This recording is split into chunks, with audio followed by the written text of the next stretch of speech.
Вопрос. Согласно тому, что вы сказали, биткоин, возможно, будет запрещен в следующем году или очень строго контролироваться. В некоторых местах, да.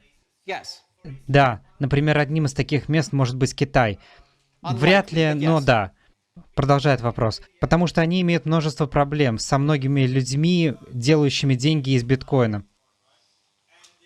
И я думаю, что 70% добывающих мощностей находятся в Китае. Как вы думаете, они собираются контролировать добычу? Каковы возможные сценарии?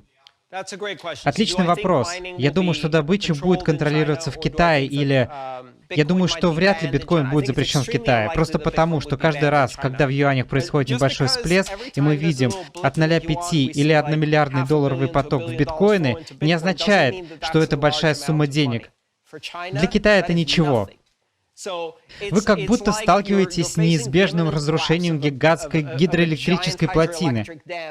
И ты не собираешься беспокоиться об этой крошечной струйке воды в стороне там. Это биткоин.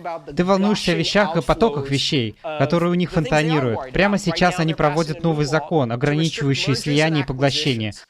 Я слышал эту фантастическую историю о том, как китайские компании выводят деньги из экономики, хотя есть валютный контроль. Это произошло из разговора с адвокатом. Этот адвокат был нанят китайской компанией для участия в арбитражном слушании. Они сказали: мы хотим сделать это арбитражное слушание. Вы хотели бы участвовать и представлять нас? Адвокат сказал: да, хорошо, какая другая сторона? Ну, другой стороны еще не существует. Мы бы хотели, чтобы вы создали другую сторону, представляли нас и другую сторону, а затем мы хотели бы проиграть арбитражное решение в размере около 5 миллионов долларов в другой стране, которую вы создадите в другой стране. Когда потребность велика, она становится матерью инноваций, правовой инновации, коррумпированной инновации и так далее. У них есть гораздо большие проблемы. Теперь вы увидите запреты в некоторых странах.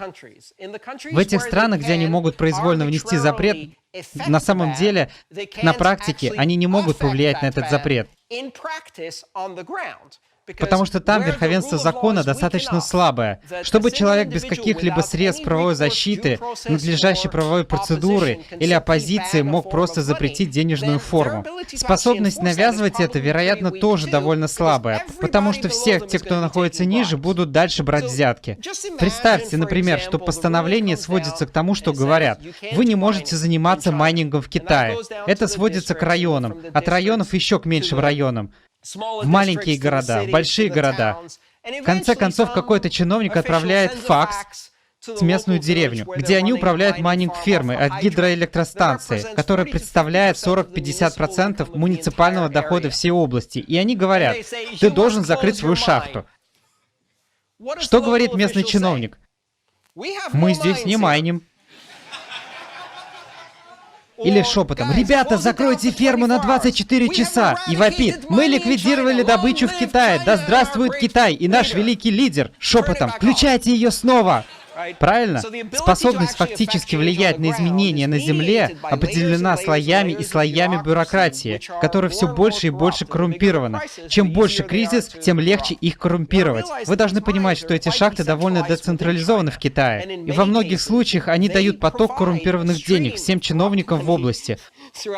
У них работает полиция, у них есть мэр, у них работают электрокомпании. Сейчас электроэнергетические компании — это те, кто добывают. Ну, удачи вам в этом. Но опять же, это не так просто сделать. Чем больше потребность, тем больше коррупции и изобретений в ней вы будете иметь.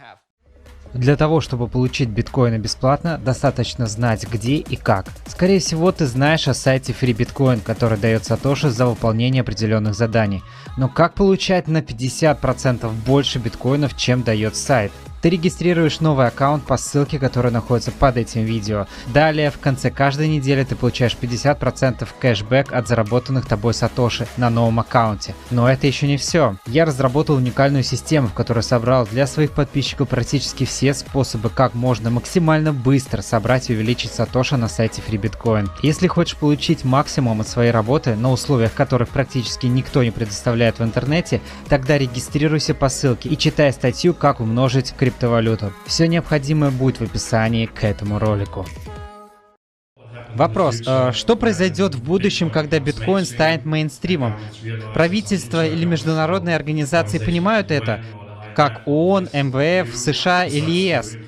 Что если они решат внедрить свои собственные криптовалюты, скажем, US Coin или IMF Coin, и установят правило, что каждый должен использовать эту монету и незаконно использовать любые другие? Они создали свои собственные узлы и вложили в это большой бюджет. Могут ли они вырезать криптовалюты таким образом? Андрес отвечает. Они собираются превратить многих людей в преступников, потому что много людей затем проигнорируют это положение и нарушат это правило. Вы должны беспокоиться, если ваше правительство настраивает систему, где они не готовы работать полностью на равных, по существу, и вместо этого они принимают закон, который заставляет вас использовать эту систему и делать незаконным использовать конкурирующую систему экономики открытого рынка. Какого черта правительства вы только что выбрали? В этот момент вы начинаете задумываться, что это за правительство, что оно несет. Давайте пройдемся по словам. Демократия? Нет. Республиканская демократия? Нет. Конституционная демократия? Полицейское государство? Фашизм? Тоталитаризм? Да, вот это. Да, это звучит как тоталитаризм. Я никогда не подписывался на это. Если ваше правительство начинает делать сумасшедшие вещи, вопрос, могут ли правительства делать сумасшедшие вещи, которые нарушают права миллиардов людей? Конечно, они могут. Они делают это каждый день. И мы должны сопротивляться и сделать выбор не только в том, какие правительства мы выбираем, но иногда делать выбор, используя другие системы. Люди в Венесуэле делают этот выбор сегодня, нарушая закон. Потому что это выбор между кормлением своей семьи и не кормлением своей семьи. В этот момент, нарушил ли ты закон, это минимальная проблема, верно? Опять же, я не ожидаю увидеть это. Причина, по которой я не ожидаю увидеть это, заключается в том, что большинство правительств в мире, когда они видят идею людей, которую могут использовать бесплатно, эффективную систему электронной коммерции, которая дает рост, возможности и рабочие места, инновации, которая дает доступ к мировой торговле без границ, что может не понравиться? Это то, что должно поощряться. И если ваше правительство не поощряет это и не верит в эти идеалы, что люди должны быть свободными, общаться, свободно выражать, свободно делать выбор, тогда ваше правительство не свободно. Это гораздо более серьезная проблема, чем биткоин. Я бы меньше переживал за их власть над криптовалютами, чем от того факта, что у них есть свое оружие.